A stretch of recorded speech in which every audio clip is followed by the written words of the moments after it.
This is the CineSnob Podcast. Hello, everyone. Welcome to episode 328 of the CineSnob Podcast. My name is Cody Villafana, and I am joined this week by Kiko Martinez and Jocelyn Durand. Jocelyn, you just broke the golden rule that I said a couple of weeks ago, which is that you talked when I hit record. A couple of weeks ago, there was a clinking of a glass that happened that I could not fully cut out. And this week, we will see if you talking is... What did I say? Right now, I she don't did? know. Yeah. I didn't even hear her. I think you said, like, let's do this, and I was probably like, let's do it. So I was just being positive and helpful. Yeah, Well- you're coming with your Debbie Downer attitude. She's just We need clean audio, and that's not what you provided. So He woke up Debbie Downer today. I know. He I started thought it was your texting day me off. things, and he was Did you like, say it was your day off? grumpy. Well, am I not Wait. allowed to be grumpy on my day off? I'm sorry. Maybe. How are the stars doing? Is that why you're grumpy? Great question. It's a contributing factor, but that was yesterday. I've recovered from that game yesterday. So No, I don't even know. Did they So lose no or what? excuse. yeah, they're down 2-1 in the series, and Oh, it's looking kind of ugly. So Sorry we'll see. about that. Got another game I think tomorrow. that's probably what it is. You It's can't not. win against Canada, Sport- like when you're a Dallas. Hey, hockey Jocelyn, when was the team. last time a Canadian team won the Stanley Cup? I'm just saying, like, they, like, literally give them hockey sticks, like, in the incubators at the hospital in Canada. Well, a Canadian team has not won the Stanley Cup since 1993. So Well, that stop sounds- acting like Canada is some... That sounds like some conspiracy bullshit that I need to look into, because how is that possible?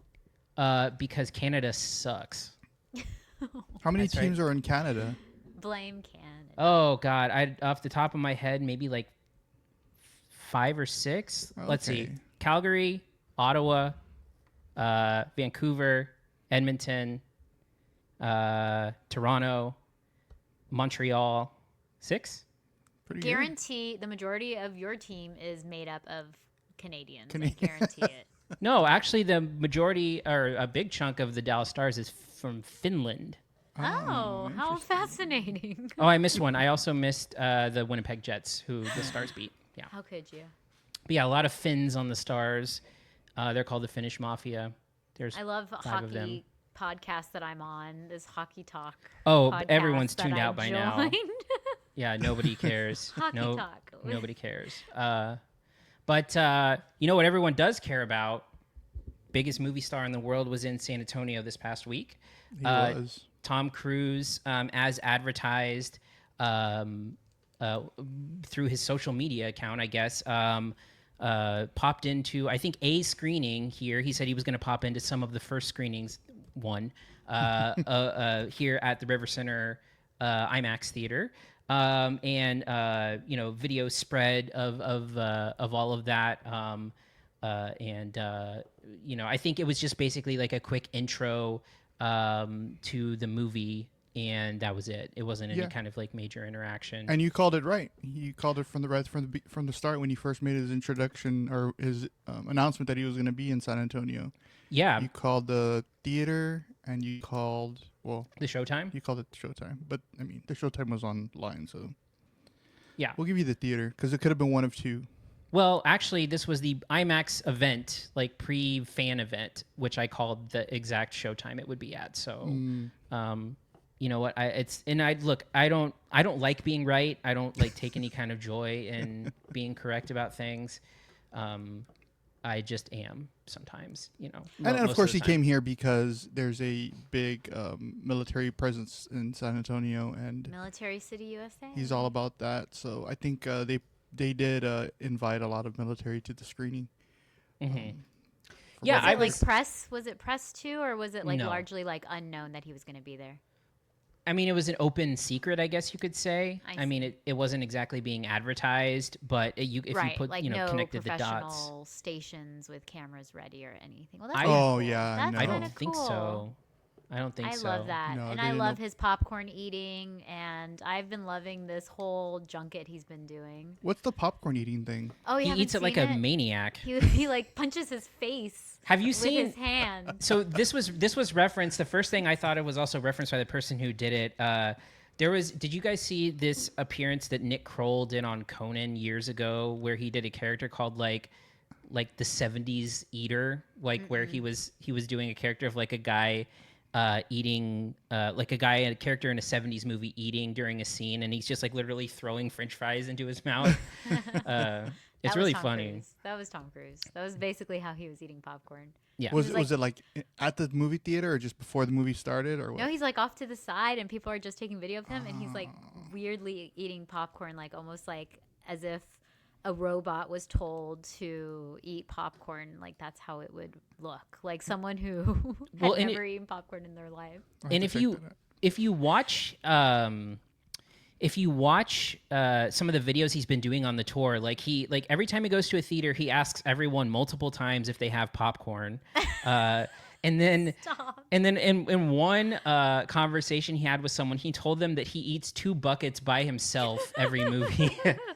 I have loved seeing him, you know, having these like long conversations with all the like movie workers and everything, which is kind of cool. But it's giving like in Dr. Strangelove, the guy who's obsessed with like water and being hydrated and like the fluoride in the water, and he can't stop talking about it. I think. Oh, right. Well, this is probably just his go-to small talk, right?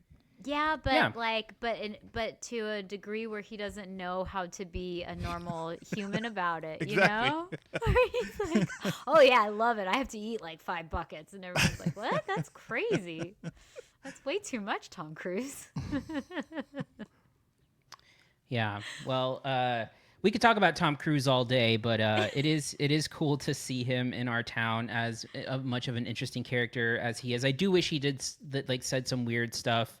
Or did some weird stuff involving popcorn and small talk, but alas, we'll just have to handle an appearance and you know, wait for the next major star to hit our town. You know what I think will happen someday? I think that'll happen when like the Spurs are really good again and people will want to watch like Wemby in the playoffs. I bet we'll get some celebrities down here for that. Yeah, I could see people coming down for that for sure. And it's interesting. I mean. Mission Impossible is one of the 3 movies we're going to be talking about today, but I'm maybe not surprised, but though I guess it was a little bit back and forth whether or not it was going to win the box office, and it didn't, right? I don't believe that it did, but I believe that it was somewhat close. What was first, Lilo? Yeah. And then let me see here. And then Final Destination, I think, was 3.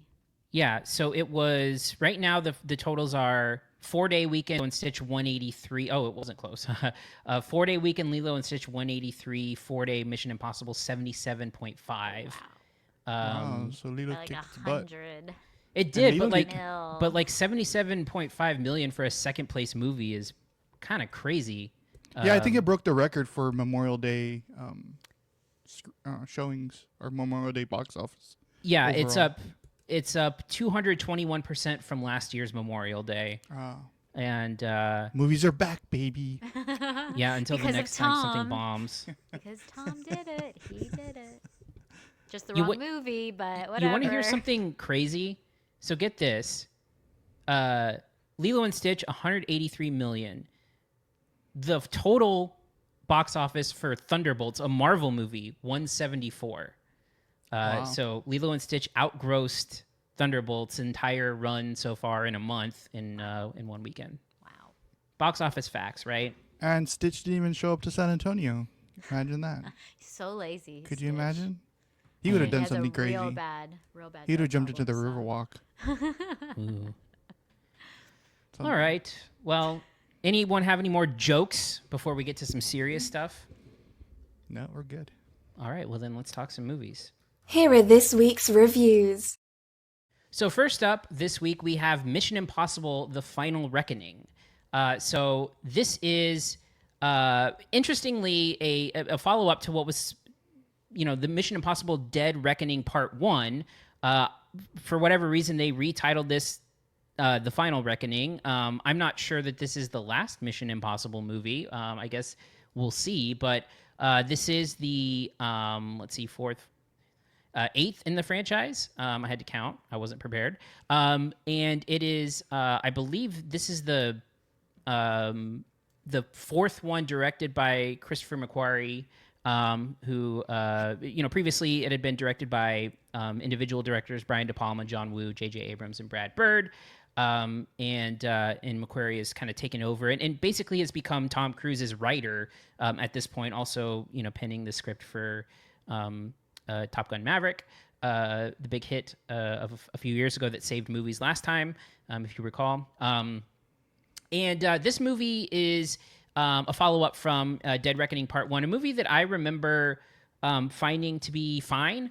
And I think that part of the issue I had with Dead Reckoning was a pretty nonsensical and dumb storyline, which, spoiler alert, if you didn't like the AI storyline of Dead Reckoning, you're not going to be super happy with the final Reckoning, which basically amplifies this AI storyline. Famously, I think I talked about this before. I know that I sent it with our old pal Jared. You guys know the story that Joe Biden watched Mission Impossible: Dead Reckoning, and as soon as he was done, he was like, "We have to do something about AI." I have heard that. Yes, Things started looking into it a lot more. It did. It scared Joe Biden. The idea of the entity. I don't know why I find that funny, but it is to me very funny. So let me get the official logline and synopsis from this movie from the studio. That's not a good one. I just said our lives are the sum of our choices. Ethan Hunt returns in Mission Impossible. Yeah, that's sounds basically like something it. on a poster. It sounds like a slogan. So we'll just kind of sum it up. It basically kind of picks up where the entity is basically an all-knowing, learning AI system that basically wants to take over the world and is basically taking control of the nuclear arsenals of a bunch of different powerhouses in the world. And basically it's getting out of everyone's hands, even the bad guys. So it's basically a race to try to get control of the entity, this AI system, between Isai Morales, who is trying to hone it for his own purposes as the villain, and then Ethan Hunt and his crew of spies and badasses trying to contain the entity and stop it from taking over the world. I'm kind of two minds when thinking about Mission Impossible: The Final Reckoning. One is that this movie is nearly 3 hours long, and it feels it. And I think that is to its detriment. I think part of the problem is that this movie spends a solid hour setting everything up. And there is just oodles and oodles of exposition here. Flashbacks, contextualizing everything, talking about things that happened in previous movies, talking about things that happened not just in Dead Reckoning, but also going all the way back, showing the sum of the Ethan Hunt's adventures, and doing so in a way that feels like flashbacks in a TV show. Like it's very weird how it's all edited. It's not very clean, I don't think. And in this movie spends so much time setting everything up, and I don't know how many times we need to be told that the entity is going to destroy the world. It's just reiterated over and over and over again. I think that one of the things that it benefits from here is not so much, I don't think, the Tom Cruise of it all, but also, but I think where a lot of people shine is, people who are part of the team, with Mission Impossible, especially these last few movies, it's very much been team oriented. The two kind of stalwarts of the franchise have been Ving Rhames and Simon Pegg, who have been in, I think, ever since Brad Bird took over. And then having some people kind of sprinkled throughout. I really liked the addition of Haley Atwell in the last movie. I think she's good in this movie as well. I think Simon Pegg is great in these movies, as he always is. I think that, one actor that I think pops up in this movie who I think kind of steals the movie for a solid 20 minutes is Tramell Tillman, who people may know from Severance. He shows up as kind of a submarine captain, and I think is super great in his small part, calling Ethan Hunt Mr. Throughout, and I think just a really interesting performance, I think, and I really liked seeing him pop up on screen. you know, it also has some people who I think maybe don't make an impact. You have like Hannah Waddingham from, again, Ted Lasso fame doing a bad American accent, basically getting a couple of lines. I don't know that Angela Bassett really makes much of an impact in the movie, despite being, you know, an actor with a lot of, notoriety. But, you know, it's fine. And basically, you know, what you get here is sort of like, you know, Ethan Hunt just asking people to trust him like 20 times, and you know, going rogue and you know, going through a series of missions that seem antithetical to what you think is going to happen. Dare I say, maybe a little bit impossible. Don't take my joke. Oh, I'm sorry. It was a good one. I'm sorry, I couldn't refuse. And I think where the movie starts to kick off is when you start to get into like why everyone buys a ticket, which is to watch Tom Cruise do some crazy shit. And I think that's when the movie starts to pick up and get really gripping. I think there's basically two really extended sequences here, one involving Tom Cruise in a submarine and one involving Tom Cruise on the side of a plane. And I think both of those scenes are like enthralling. I mean, I think it's the best of like what these movies can be and are, in the same way that like the Top Gun stuff was enthralling, you know, watching real people fly fighter jets and stuff like that. And I think it delivers on the sort of like adventure part of things. Yes, it could be cut down. The submarine scene is really long, mostly without dialogue, but I think it plays out just fine because it is tense. The airplane scene, I think, is pretty great front to back.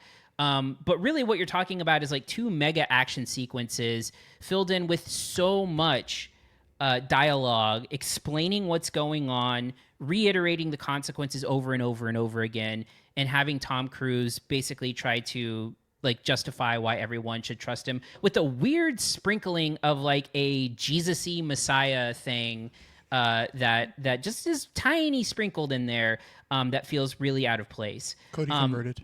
Yeah. What did I messaged you? Ethan Hunt, our Lord and Savior. Yeah.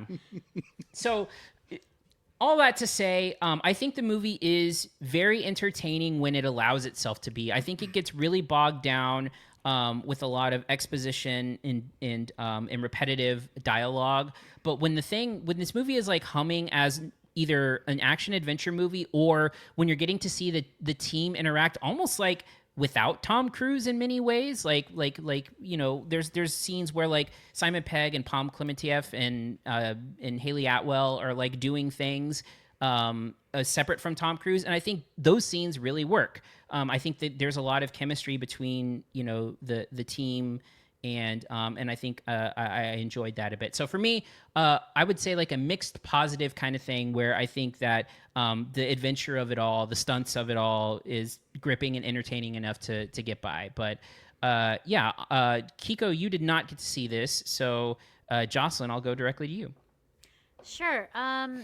Listen, I'm not going to reiterate, you know, what you just said too much. Because it was so good? But it's just boring to be like, yes, that's like, I check mark on all of that. But literally the exposition at the beginning of this movie was so ridiculously long. I mean, it's basically the first half of the movie is just exposition, and it's going over and over the exact same thing, and somehow not making anything more clear. Like, nothing is clarified from the exposition.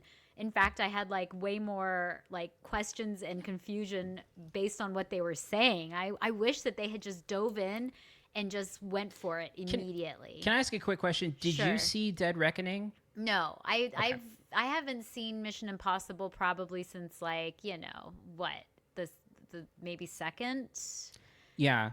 I do wonder how much of it is like, because a lot of it is explaining a lot from Dead Reckoning, and I think if you do understand the basics of it, I don't think it's too hard to follow, but I do wonder if you benefit from knowing kind of what's going on a little bit. I think that is what Mission Impossible doesn't do well. Like, I feel like even even when you have seen all of them, and I've heard from other people who are fans, and they still say it's really kind of muddy still, like the all the exposition and the plot basically for the missions. Like no one wants to see or hear about why. They just want to watch the action happen.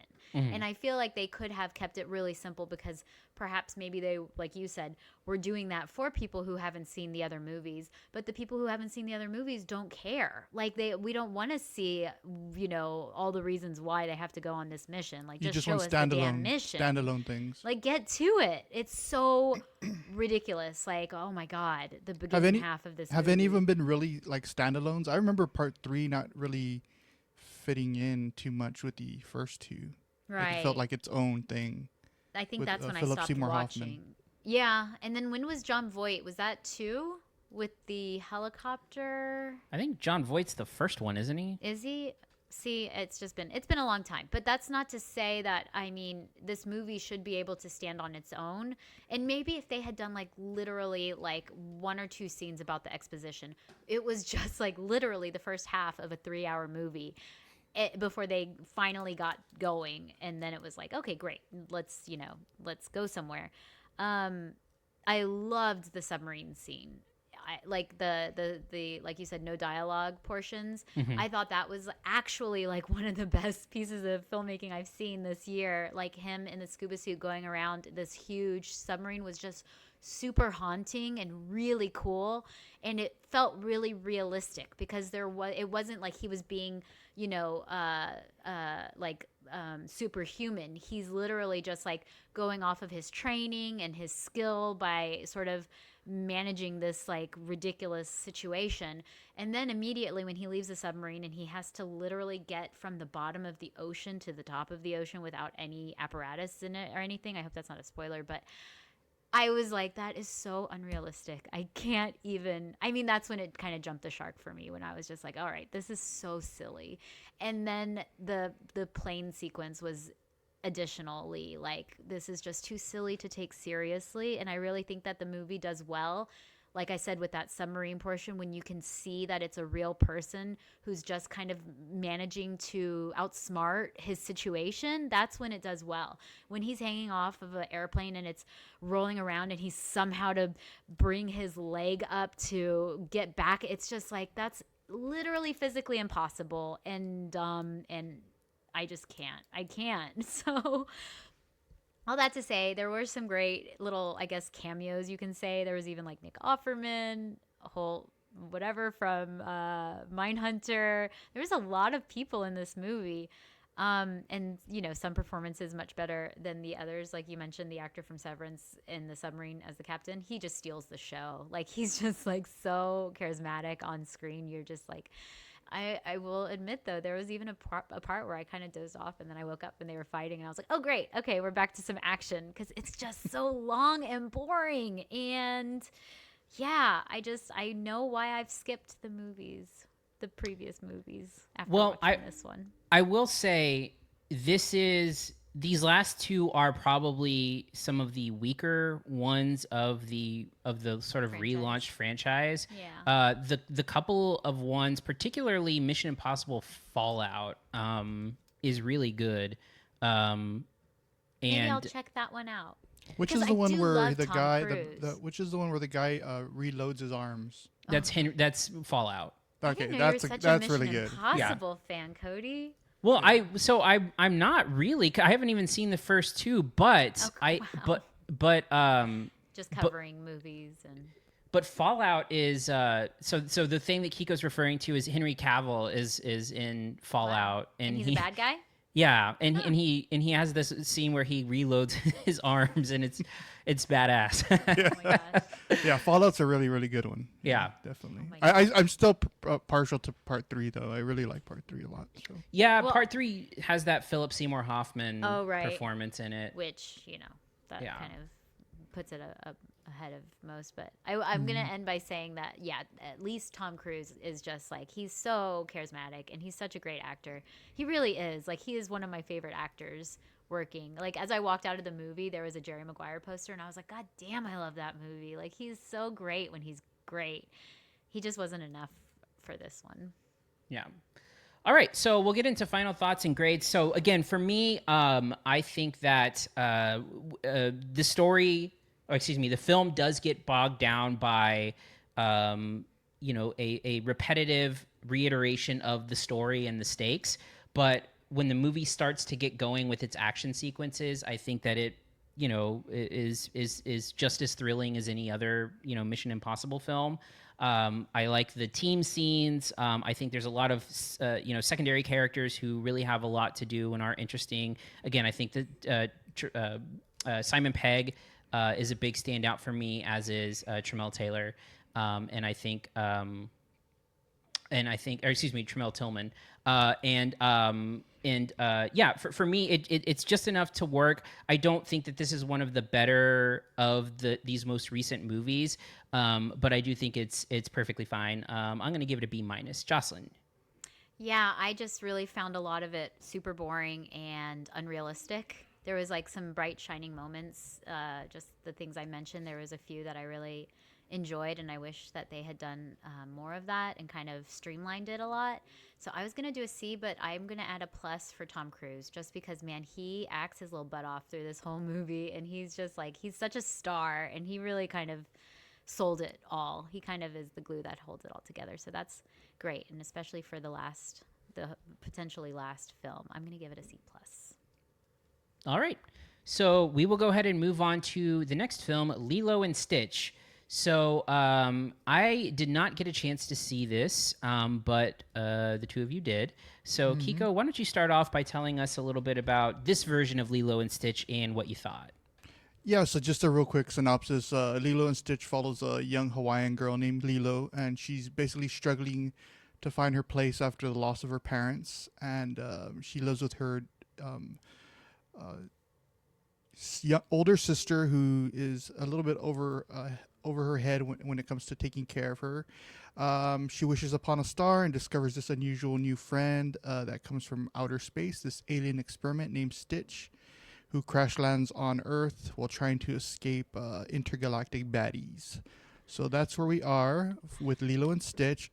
So for me, Lilo and Stitch suffers, this new one, the live action remake, suffers from the same thing that was wrong, I thought, with the original animated film. Even though you'll hear a lot of people say that Lilo and Stitch is a classic today, I disagree. I didn't like it the first time I saw it back in 2002. I actually wrote a review of it when I was just getting started, so I had to go back to the Wayback Machine to read it, which is kind of funny because it's really, really badly written from a 19-year-old Kiko.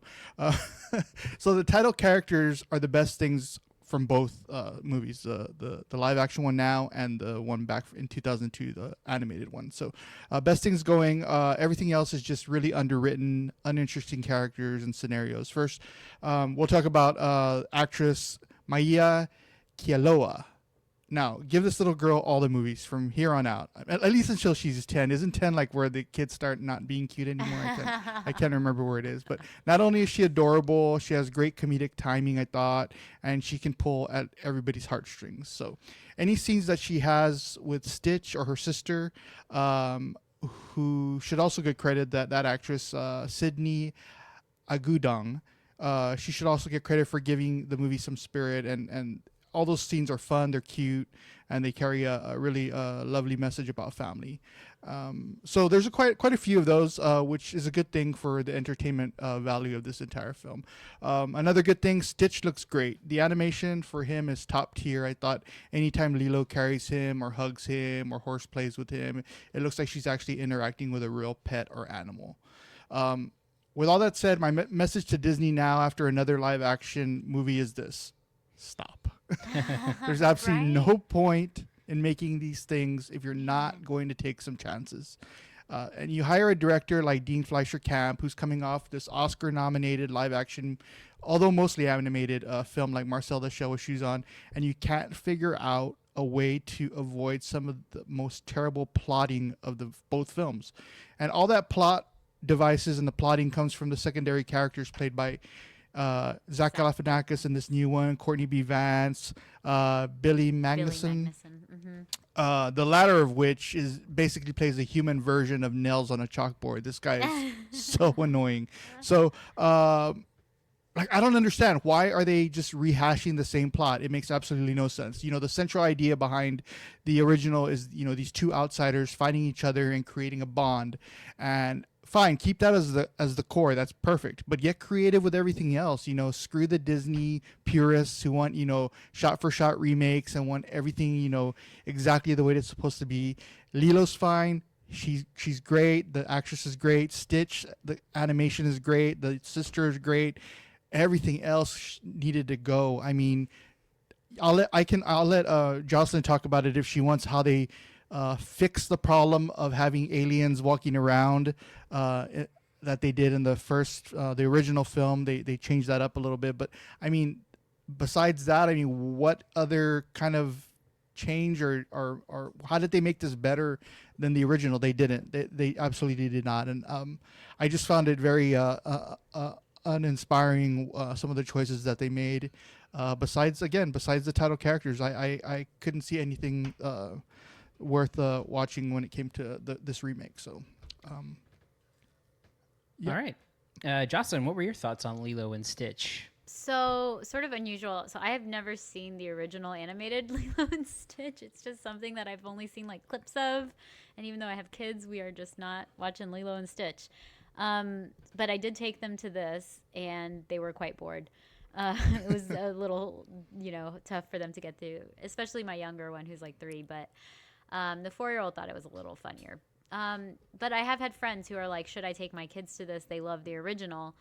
And it's like, I wish that, they were just doing more original, animated movies that we can take our kids to instead of these live action remakes. Because it's like Kiko said, it's like, what is the value added? There really isn't any. In fact, I feel like it's almost like value subtracted, because it's you can't do so many different things when it's not an animated movie, when it's a live action movie. Although, like you did say, the Stitch is done really well, but I wonder if changing the aliens into human form was their way of kind of like maybe saving time on having to have those aliens in longer. Well, the reason is because in the first one, it's kind of a kooky idea that these aliens are walking around with hats on and nobody can tell that they're aliens. See, yeah, that's all that they're disguised. Might as well just turning them into humans. So I'm gonna say, I gotta say, I disagree about Billy Magnuson. I think he was honestly one of the few things that I actually found funny during it. I was so bored, and then when he was on the screen, I was like, well, that's kind of funny, because he's just like, wearing women's clothes because he's an alien. He doesn't know what, I found him even funnier. I found him funnier than Zach Galifianakis. I feel like, I don't know why Zach Galifianakis just didn't seem to be delivering anything in this. Like, he was really kind of like just on autopilot. Like, I barely remember anything he did that was memorable or funny. But I think, like you said, the little girl who plays Lilo, she is just adorable, and I really liked the scenes with her and her sister. Mm-hmm. I think that their acting together was really cool and very realistic, and like them having to like navigate having to try to stay together was really heartwarming, and I almost cried at the end a little bit. I did. I don't know why, because this movie was not good, but it was sweet at the end. It was a little sweet. Thank you. It's a little touching. But yeah, this was not my thing. Definitely not. All right. Well, let's get into final thoughts and grades. Kiko, why don't you kick us off? Yeah. So again, I just have to sing the praises of Maya Kealoha again. She's an adorable scene stealer, and Stitch is devilishly charming. But Disney needs to figure out what they want to get cinematically out of these live action remakes, because right now the formula just isn't working, at least for me. And so I'm at a C+ on this one. And Jocelyn. Yeah, I agree. And also, like you were saying about them together, it took so long for them to finally like interact with each other, to find each other. Like, I feel like it was a very long time in the movie before she even found him. And I feel like they should have put that closer to the beginning, because once that happens, it's actually quite fun, and they're so adorable, and that's like a really big part of the movie, but it's just kind of too late when it finally happens. Yeah, I'm giving it a C+. All right. So we will go ahead and move on to our final film, Fountain of Youth. So Fountain of Youth is a new movie that is out on Apple TV Plus. And it is directed by Guy Ritchie, who has become super prolific recently. He usually directs he's been directing like a couple of movies a year the last couple of years. It seems like maybe not that much, but he did, The Covenant and Operation Fortune in 2023, Ministry of Ungentlemanly Warfare 2024, Fountain of Youth. Did like The Gentleman and Wrath of Man closely together. But interestingly, I don't know if you guys took a look at the screenwriter here. It's James Vanderbilt, and he has a fascinating career. So he wrote an incredible movie, David Fincher's Zodiac, back in 2007. Okay. And then he also wrote the first two, he wrote the Andrew Garfield Spider-Man, a terrible movie. He wrote White House Down, Independence Day Resurgence, Murder Mystery, the Adam Sandler movie. Oh, wow. But then he did the Scream reboot as well as the one after that. So like all over the place with this guy. Wow. And so how do you go from Zodiac? Because Zodiac was to Adam Sandler, Yeah, murder mystery. yeah. Like David Fincher to Adam Sandler is like, wow, yeah. that's a stretch. So the synopsis reads, a treasure hunting mastermind assembles a team for a big adventure, but to outwit and outrun threats at every turn, he'll need someone even smarter, his estranged sister. So, so the basic plot line of this movie follows John Krasinski, who they call him a treasure hunter. But I mean, in this movie, you're kind of introduced to him as like an art thief. And basically he is hunting down a series of paintings to try to put together a mystery to perhaps uncover I mean, exactly what it sounds like, the Fountain of Youth. His sister, played by Natalie Portman, is an art museum curator, and she sort of reluctantly teams up with him. Their father, who died, was, they're following in the footsteps of him, who was also a treasure hunter. And basically they are on the hunt with the team, funded by a sickly billionaire played by Domhnall Gleeson. And basically they are trying to find the clues to get to the Fountain of Youth while they are trying to be thwarted by someone who's trying to protect these secrets, played by Isaac Gonzalez. That's it. So where do I start? Stacked cast. Here we go. Where do I start with Fountain of Youth? Cody's ready to tear this movie Look, apart. there are many, many issues with Fountain of Youth from my perspective.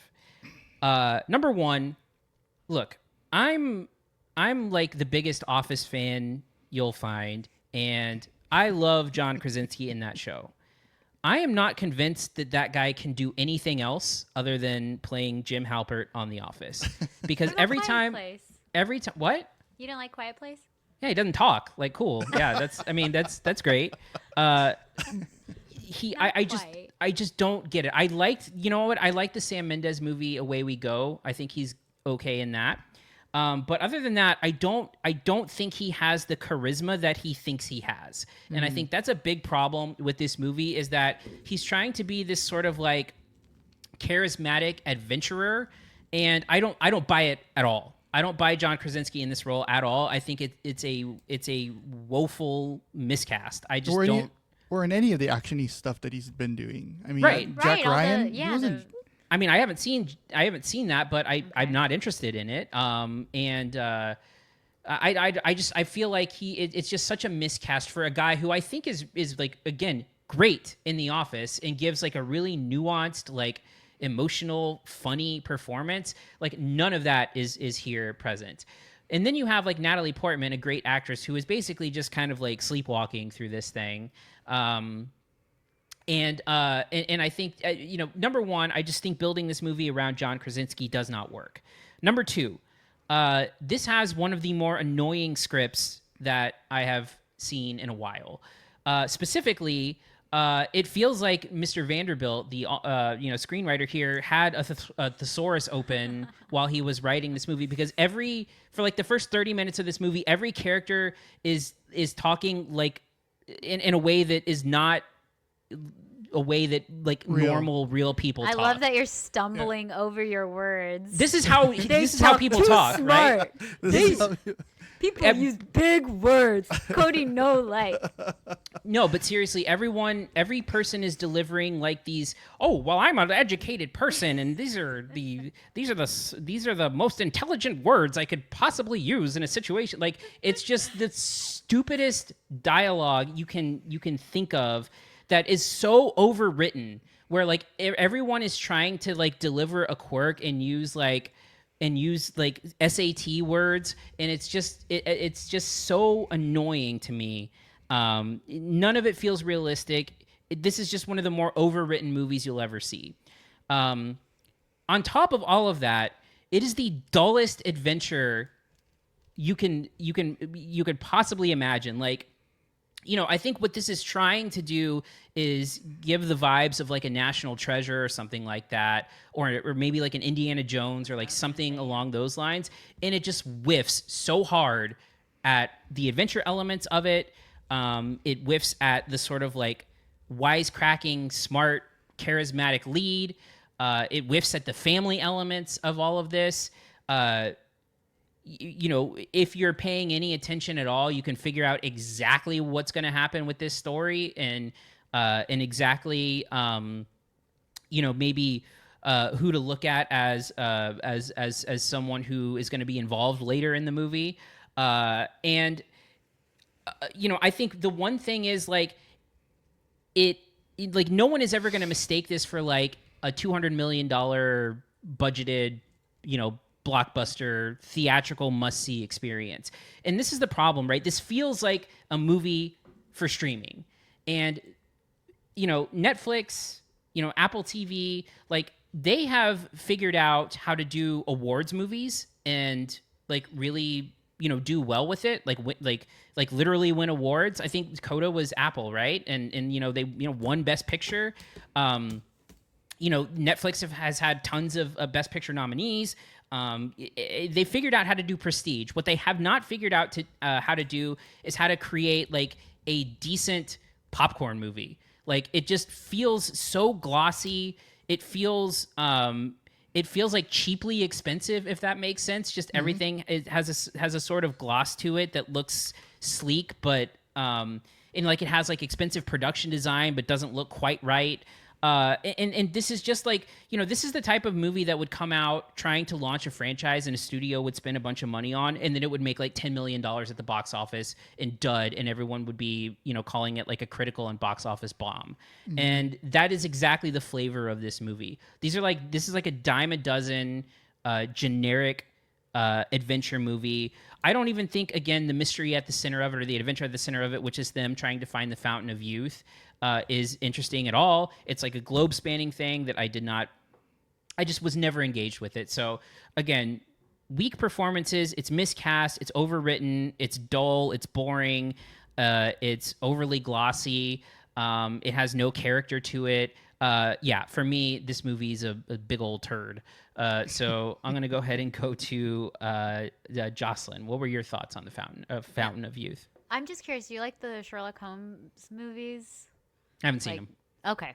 I'm just curious. No, but PG-13 from this director is pretty. Yeah. From Guy Ritchie. I mean, I think there's maybe been like 3 or 4, because mostly he does is a hard R, right? Right. So he did the 2 Sherlocks. He did Man from U.N.C.L.E. and this one, and maybe one other one. Ooh, bravo, Kiko, pulling that out off the top of your head. I didn't hate this movie, and I'm actually like on the verge of saying I possibly liked it, despite all of the problems I had with it that I totally support Cody's opinions on. I just feel like you don't have to hold it all that against it. Like, it's just a dumb, fun movie. I hate this excuse, but go on. So I'm gonna stand by. I'm gonna talk about it. So I started it and I got to the Natalie Portman parts and I had to turn it off. And then I started again the next night, just going in like thinking like, I just want to watch something kind of fun. Like, let me just give it another chance. And I enjoyed it a lot more. And I will say that there was some really great sequences. Like the scooter sequence at the beginning was really good. The train sequence was good. What was another action? Oh, the car driving, the art chasing scene. Like there's some really cool sequences in this. I did turn to my husband at one point and say, like, is Natalie Portman a bad actor? I had no idea. Like, she's terrible in this. I really think she was just collecting a paycheck. I will support you on the Krasinski. I believe he's a little maybe too goofy to be like the handsome, charming, smarter than everyone kind of a guy. I still didn't hate his character. Yes, the script was ridiculously overwritten, and the words that they're Here are this week's reviews. Whoa. Did you just shut me up, Cody? I mean, maybe. I hit the space bar on accident. Listen, I'm not going to be silenced That for scared my me, actually. love of Fountain of Youth. Cody, That time I muted you. I swear to God, I'm going to slap you the next time I see you. I Go owe on. you a slap. Please. Listen, was it ridiculous, overwritten, and at times very bad? Yes. Is there like a Mexican standoff in the middle between like Thai gangsters, the like I forgot about the Mexican MI5 like Queen's Queen's Secret Service people, The art and- police? Yeah, the art. Yes, that definitely also happened. After that, did I think like, wow, this is so bad? Yes. But I still enjoyed it. It definitely was taking a lot from National Treasure. It ends up in the pyramids. It's so ridiculous. And then at the end, it becomes almost cartoonish with like the like almost like Disney special effects that's happening. Yeah, like Jafar. Yeah, real bad. reminded me But it was still the best. It was still my favorite movie that we watched this week. Just I don't know. I still had fun. Were you Yeah. eating your popcorn like Tom That's Cruise eats his popcorn while you're right? watching this? Yeah, they were like, "Did you have psychedelic popcorn, Jocelyn?" I thought it was fun. I thought the colors were vibrant. Natalie Portman's not terrible to watch, and she's so pretty, even when she's delivering her lines poorly and just like really sleepwalking through this movie. So again, I don't know how that I liked it, but it was a terrible movie that I enjoyed. Is where I'm landing. Kiko, go ahead. Natalie Portman's not the prettiest actress in this movie. Sorry, my girlfriend Isa's in this. Like I told Cody, is that because she's a mature woman and we can't, appreciate a woman who's over 40? Fine. Got it. Maybe, Noted. no, that's Both not- of you. Noted. Noted. So I want to hit this point before I get into like an actual review. It's because it's interesting because you mentioned how you stopped it and then you started it again, right? So I was reading about these new studies that some of the streamers are doing where they're studying second screen entertainment. Cody, have you heard about this yet? Yes. Yeah, it was with the Megan thing, right? Yeah. The- So I think that this falls right into that where Would they put streamers. like trivia? yeah. Yeah. Okay. Yeah. I heard about that too. Sorry. But are you talking about people who are seeing movies more as like something they have in the background while Correct. they're doing Right. other Yeah, stuff? that's what I'm. Things. That's what I'm listening to. That's what I'm talking about. Where they can turn something on, like Fountain of Youth, and they can be on their phone or they can be Right. doing chores, and then they can come back to it, and then they For can stop sure. it, and they won't. So I had read this a couple of days ago. So when I started watching it yesterday, I wanted to try out a little experiment. So I fast forwarded it 15 minutes and started it again, and I didn't miss anything. To be honest with you, like I watched it for another 15 minutes. Okay, I'm gonna go back now. So I rewound it, started it again, watched it. It all felt the same, really. So that's not a good. That's not a good. That's not something good that I want from a movie. Anyway, so as I was watching this, I kept thinking that it's just a poor man's like you said, National Treasure. But that suggests that National Treasure was actually a good movie. It most Right. definitely was not. So, Right. but I will say the only two scenes that I really liked were the two action scenes pre-title card. So that was the scooter and then the one right after that, whatever it was. I can't remember. On the train with the Was it Buddhists. the train? I think so. With the knives when he like I think no. that was a little bit later. I watched it twice, so I know. Wait, you saw Fountain of Youth twice? I saw the beginning. I saw the beginning. Oh, up you saw the until beginning twice, Natalie okay. Portman was introduced twice. So yes, it was actually Scooter, then train sequence, and then art stealing in London. Scooter sequence, very good. I thought that was very good. So everything else about the Fountain of Youth I thought was pretty generic, and that's especially true with the screenplay. And now, it's interesting that you brought up that you thought it was somebody had pulled out a dictionary and it was a bunch of SAT words. I can see that, yes, but I'm on the opposite end of the thing. I just thought like it just opened up a book of like idioms and metaphors, and so I wrote down a couple of them. As I was watching the movie, I was just rolling my eyes and I wrote them down. So here's one of them: "You're chasing a pot of gold at the end of a rainbow." I remember this. How line. how? Okay, and here's another one: "You're a child flying a kite in a lightning storm." Yep, I remember that one. And here's another one: "The pot doth call the kettle black." Yep. Yeah, that was. Yeah.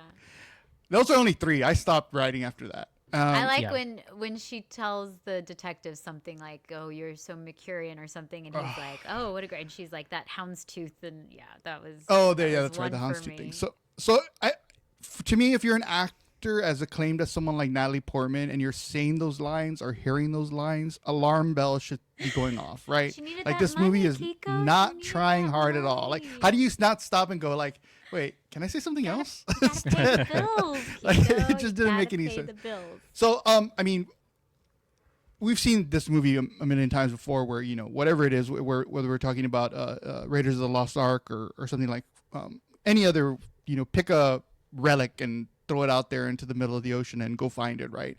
And that's just basically what this is. I mean, there was nothing really special about it. John Krasinski is definitely not cast correctly in this, and everybody else just is kind of just running on fumes. So I just found it very dull as well. I didn't find anything fun about it at all, and the ending is just totally nuts. Like when they finally, well, it's not a spoiler alert that they do finally get to the Fountain of Youth. What happens at the Fountain of Youth is just I mean, might as well just run your head into a wall. Like there was nothing remotely interesting that happened when they finally get to it, and all these, the walls start coming apart or whatever happens. That mostly happens. Yeah, Jafar gets, stuck into the lamp or whatever. But yeah, I did not like Fountain of Youth one bit. Even though, again, Isa is lovely to look at. So Yeah, she's gorgeous. So I was gonna reference something that I decided not to, and I'm just gonna do it now. There's a podcast I listen to, and in the podcast, one of the hosts, whenever the other one uses a big word, he calls him Dr. Dictionary, and I think that would be a fun drinking game for this movie. Yeah. And I think that is my new nickname for James Vanderbilt. He's Dr. Dictionary, where that's awesome.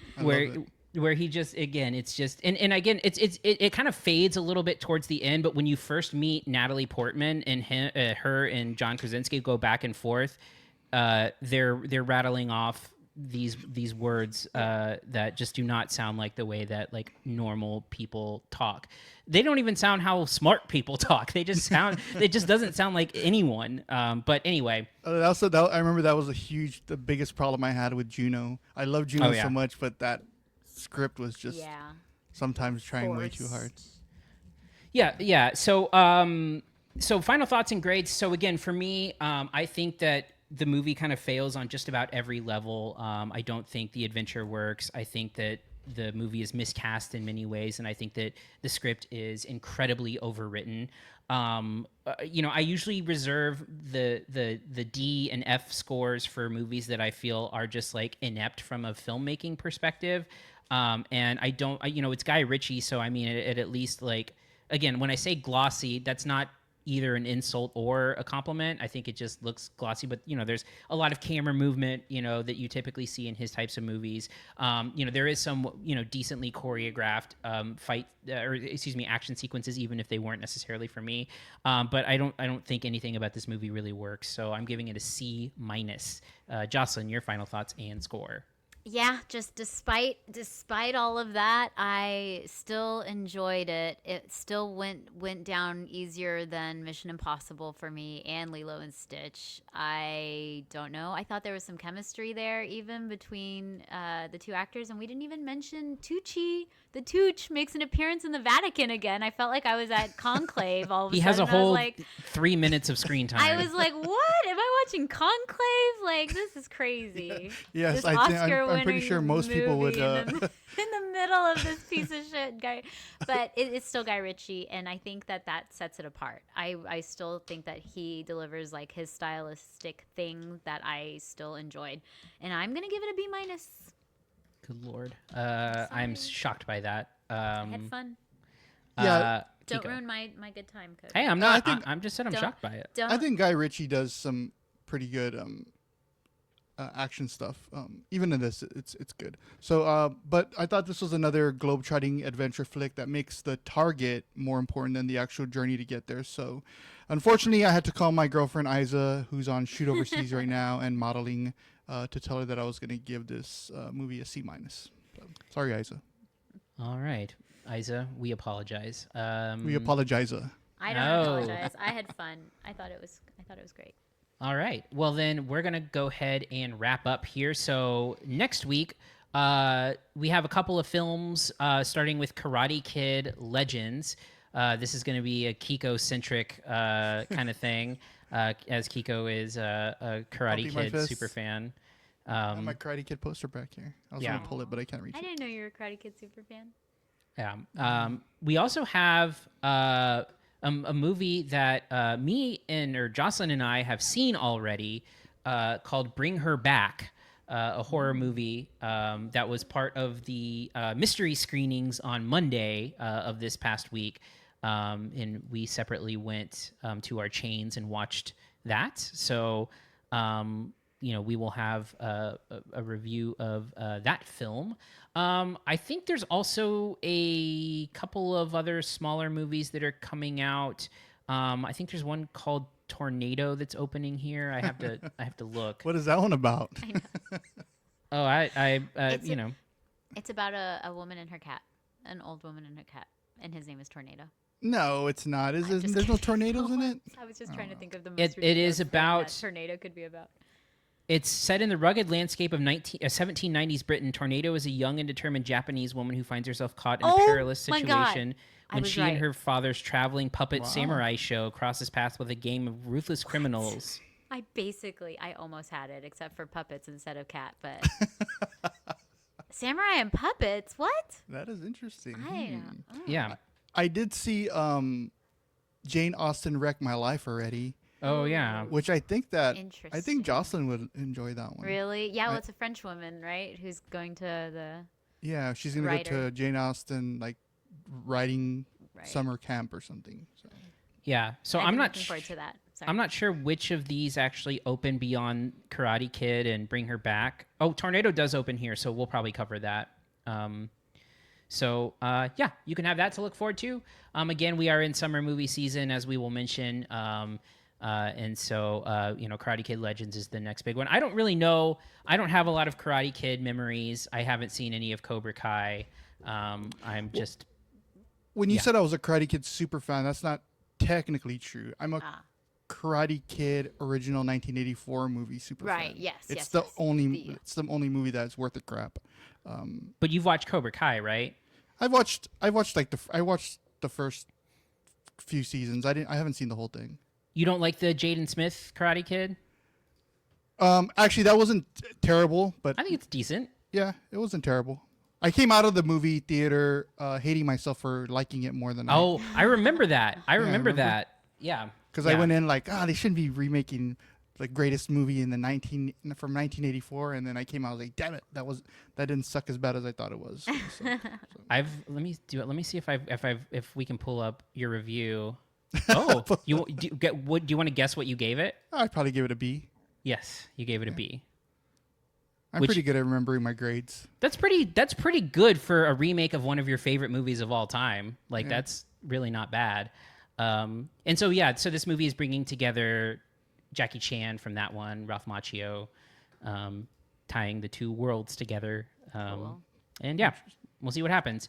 So please go to CineSnob.net to see all of our content every week. We've got these reviews split up into individual clips. So if you just want to see a certain movie, all you have to do is click and watch. Kiko, any interviews being posted this week? The last rodeo. I didn't do a review on it, or we didn't do a review on it, but I did get a chance to interview Neil McDonough, who you've probably seen. You remember from Tom Cruise movie. Yeah. Why is this slipping my head? What it is? What's the movie they were in together? It's Steven Green Mile, Spielberg? right? Green Mile. Minority Report. They were Okay. in Minority Report together. Is that what you said? No, I said the Green Mile. No, Tom Cruise isn't. it. No, Tom Cruise. It was in Minority Report. with Oh, him. I thought you said Tom Hanks. Close enough. Maybe he's not in Green Mile. I thought he was. my Tom God. Cruise and Neil McDonough were in He's not in Green Minority Mile. Report I don't together. know what the He's fuck one of I'm the doing. guys that's chasing him with the sick stick. And That's so right. anyway, Neil McDonough plays a Texas rodeo bull rider in that movie. So I got a chance to talk with him. And then I have a lot of other TV stuff that came out. So check it out. There's a lot of good stuff there. Cool. You can also find our podcast wherever you get podcasts. If you're on Apple, please give us 5 stars. That would be super helpful. And yeah, I think that's about it. Anyone have anything to add? All right. Last We're chance. All right. In that case, thanks for listening. We'll see you next time. Thank you for listening to the CineSnob Podcast. To read reviews, interviews, and more, visit CineSnob.net. See you next week.